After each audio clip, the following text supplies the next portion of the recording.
Hello everyone, I'm Phoenix, and I'm going to be doing part 2 of making your own animatronic. Well, your own toy animatronic. And if you want to learn how to make Phantom, Ignited from Joy of Creation, like Ignited Freddy, Ignited Chica, and all those other characters, please drop a like and, yeah, let's get into this. So, first of all, you want a cube. And then you scale it out on the sides a bit. Control R, and then yeah, you kind of just have these two edges, and let me just quickly turn on, I don't know what that modifier is called, but,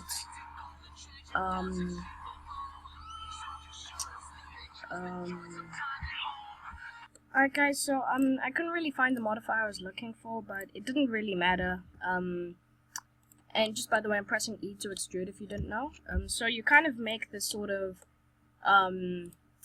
it kind of looks like one of those characters from that space game, that 8-bit space shooter. I'm not really sure what it's called. I think it was Galaga or something like that. But anyway, oh, I forgot something. Okay, there. So once you have your little arrow sort of thing, subdivide it and have it to about there. Then just tab, maybe put this down a bit because we're gonna have like the body bouncing on that. Yeah, it's okay. That's the best we're gonna do for now. So then you kind of wait. Smooth. Yeah, okay. So you add this as the pelvis for our character here, and I think that bottom part is a bit long.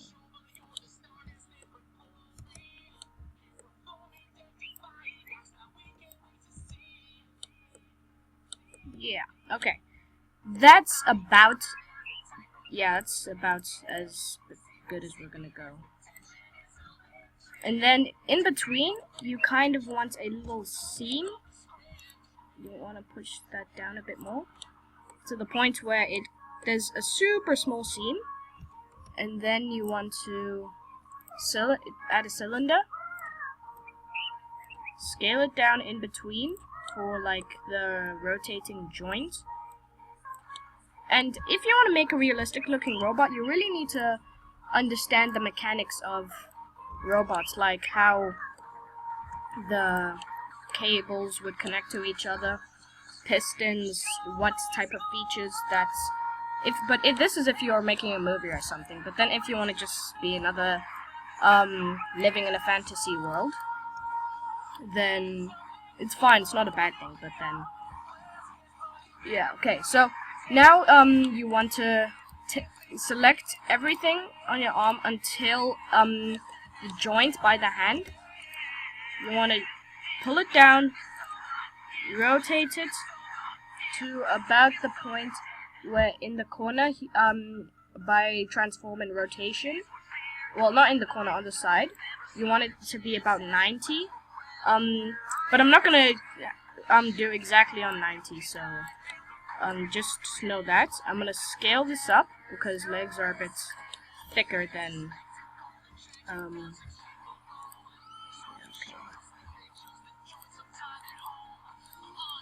okay, so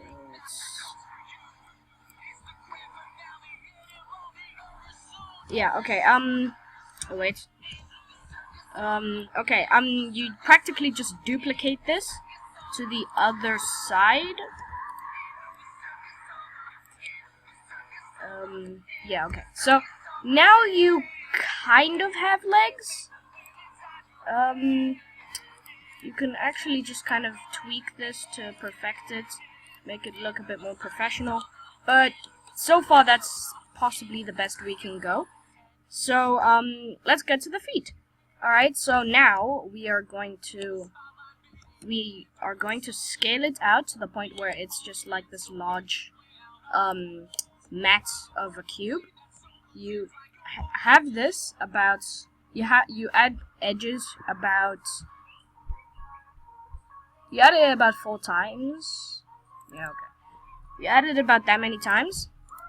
Grab each of these, extrude them by pressing E, and subdivide it. doesn't look fantastic, but you can tweak this also. You can maybe like pull these in, and then, you know, make it look a bit more fancy and professional looking, because my animation skills aren't fantastic. But then you're going to want to extrude, well, pull these up, or yeah, you extrude it and leave it at that. So now you want to attach these to your actual character himself or herself. You smooth these out and then kind of put them to the side, and you practically just attach them the best you can, and I'll be right back once I've done that. Okay, everyone, this is how your character should be. And I forgot to mention, the last part I said if you want a female character, well, not like last episode, just this episode, I said if you want a female character, you really want to like bring in the hips, because and then maybe you can like scale that out. Whatever floats your boat, as long as you're happy with what you have. And for me, I'm actually pretty happy. And yeah, so I might start off with the basics of a head. So I just want to quickly take all these layers and put them.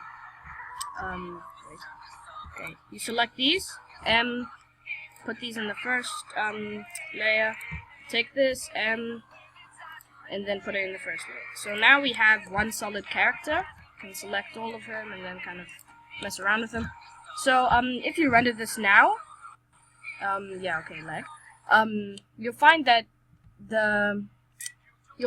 it's not a very interesting character. There's no background, but you might get into the background a bit later, or later in the series. But our character is looking very boring, so I'm gonna start off with texturing now.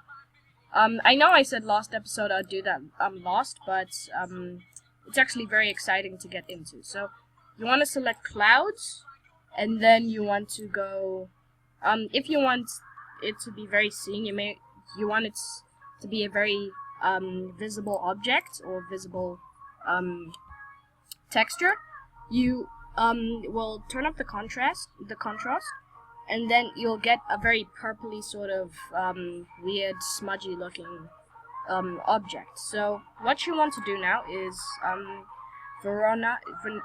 I don't know how to pronounce it, but you select this one, and then you kind of, yeah, then it changes a bit, makes a bit more cracky and looking like a bit gray matter. Then for a toy animatronic, you want global. Then you select whichever your shape was or started out to be, and mine was a cube, so I believe if I select cube it should be fine. Okay, turn off color, intensity, and color, and then maybe if you insist, that's more for like if you're making your character a very wet, stony sort of character, but we are not doing that, so we're gonna get rid of that.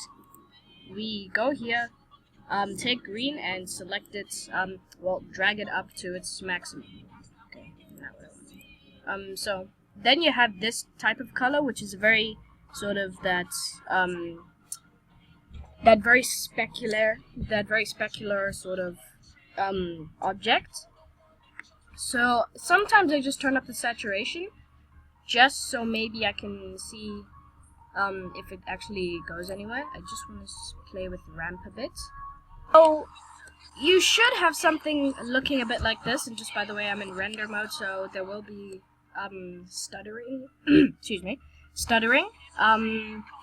So you can pretty much just take this same texture, select any other body part you want, because this is a toy animatronic. It won't be like different types of textures. But if that's what you want to do, like maybe you want a several colored animatronic, a multicolored animatronic, then you would take several colors, duplicate this, change the color, you know, things like that. But then I want to pull up the specularity just so it looks a bit more shiny and brand new. Yeah, so you should have something looking a bit like this when you're done. and we will get into like head modeling and rigging later on in the series. But for now, guys, thank you so much for watching. Really appreciate it. If you enjoyed this and actually learned something, then please drop a like and subscribe. And for the song I'm playing for this video, it's by Smike, so check out his channel. He makes amazing songs. And then what else? Yeah, that's really about it. And yet again, check out Spooky Slam Bros. Yeah, or now it's Snowy Slam Bros, since it's almost Christmas. So yeah, see you in the next video.